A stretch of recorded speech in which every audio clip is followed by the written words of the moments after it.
The ghost contracts. In 2019, the Pentagon signed one of its largest defense contracts in modern history, a $9.4 billion agreement for critical infrastructure modernization. The winning bidder, Atlas Dynamics, was a respected U.S. defense supplier with operations in Virginia, Texas, and overseas. But buried deep in the project's financial statements was something no one was meant to find. A $240 million discrepancy that would ignite one of the most explosive forensic investigations in U.S. defense history. It began with a phone call. A mid-level procurement officer at the Department of Defense, Erin Caldwell, noticed irregularities in a progress payment request from Atlas Dynamics. Each invoice bore the usual stamps, signatures, and expense codes, yet one supplier, Marlin Systems LLC, appeared more than 80 times across various projects. Caldwell did a quick database check. There was no Marlin Systems in the Federal Vendor Registry. No tax ID, no corporate address, nothing. She flagged it to her superior, who told her curtly, "Drop it, Erin, it's classified." Instead, she sent the files anonymously to the Office of Inspector General, OIG. Within a week, a forensic audit team was deployed under the codename Project Ghost. Lead forensic accountant Dr. Marcus Hale and his assistant investigator Nia Warren began with an exhaustive document review. By cross-referencing internal ledgers, supplier invoices, and subcontractor payments, Hale discovered an odd pattern. Atlas Dynamics was making consistent payments to 11 different shell vendors, all routed through the same intermediary bank in the Cayman Islands. Each company claimed to provide logistics consultancy or equipment calibration, yet none had physical premises or staff. The auditors ran digital forensics on the invoice PDFs.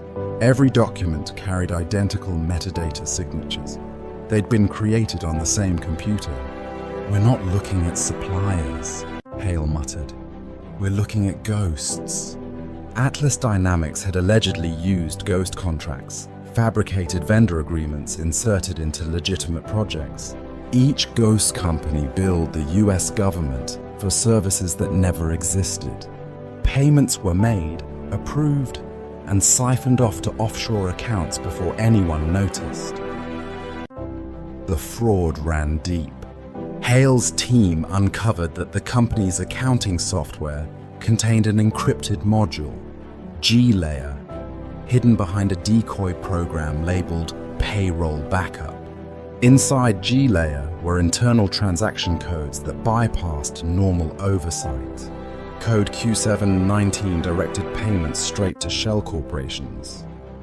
Code T4 Alpha masked them as R&D costs.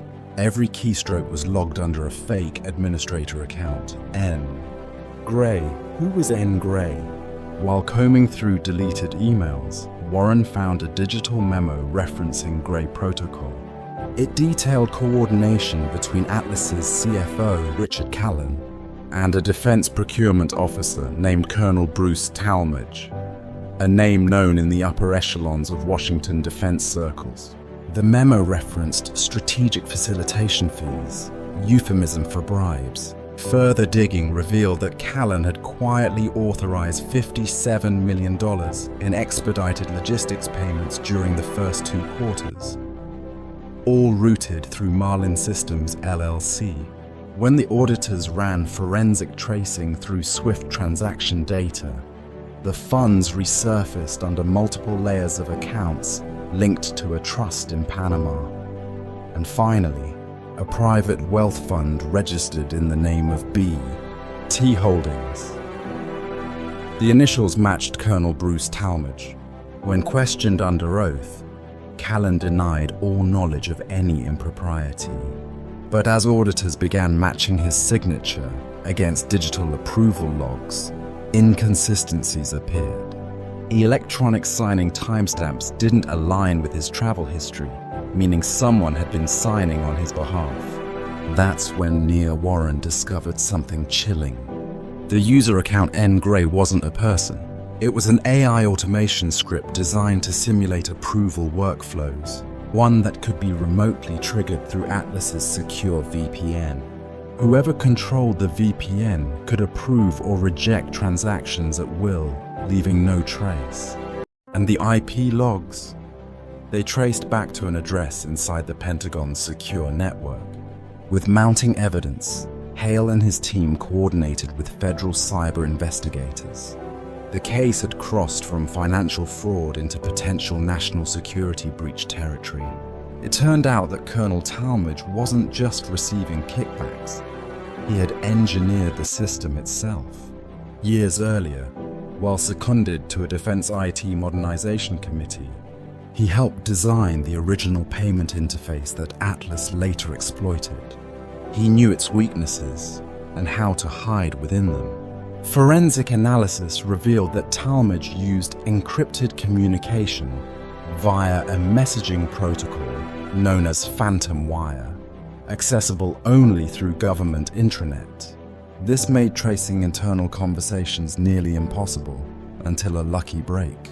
A deleted text fragment recovered from Talmadge's tablet read, "Ensure Atlas routes all secondary approvals through Graynode."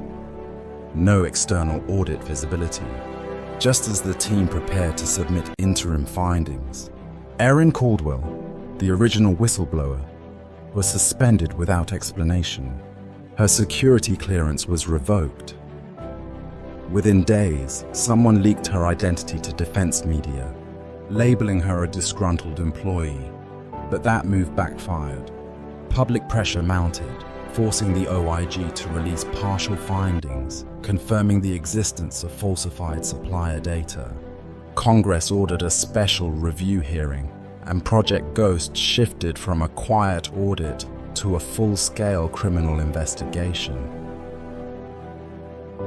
By mid-2021, the evidence was overwhelming. Federal prosecutors unsealed indictments against Atlas Dynamics executives, Colonel Talmadge, and 3 senior Pentagon officials. Atlas's Virginia headquarters was raided. 38 servers were seized. Recovered chat logs revealed direct collusion, Q7 routed. Confirmed, Gray active T-route initiated. Investigators tallied $612 million in total Ghost contract payments over 5 years. Taxpayer funds that never reached any supplier or soldier. When confronted, Talmadge maintained his innocence. "I only ensured project efficiency." But the coded ledgers, offshore accounts, and AI approval trail told another story. The man who once claimed to protect national security had sold its budget for personal profit. The trial captivated the nation. Prosecutors played a reconstruction video of the Ghost approval process, showing how millions could vanish in seconds with a single automated click. One by one, defense executives took plea deals. Callan received 15 years Talmadge, convicted on 18 counts of fraud. Conspiracy and obstruction of justice, was sentenced to 40 years in federal prison. When asked why he did it, his only reply was, "Everyone profits from defense. I just did it more efficiently."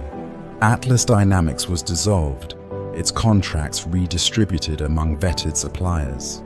The OIG introduced a new layer of AI forensic oversight, ironically inspired by the same automation that enabled the fraud. Erin Caldwell, reinstated and honored for her courage, later testified before Congress. Fraud doesn't always look like theft. Sometimes, it's wrapped in patriotism. As the documentary fades to black, Marcus Hale's voice delivers the closing line. "Numbers don't lie, people do. And when power hides behind paper, it takes a forensic eye to see the truth."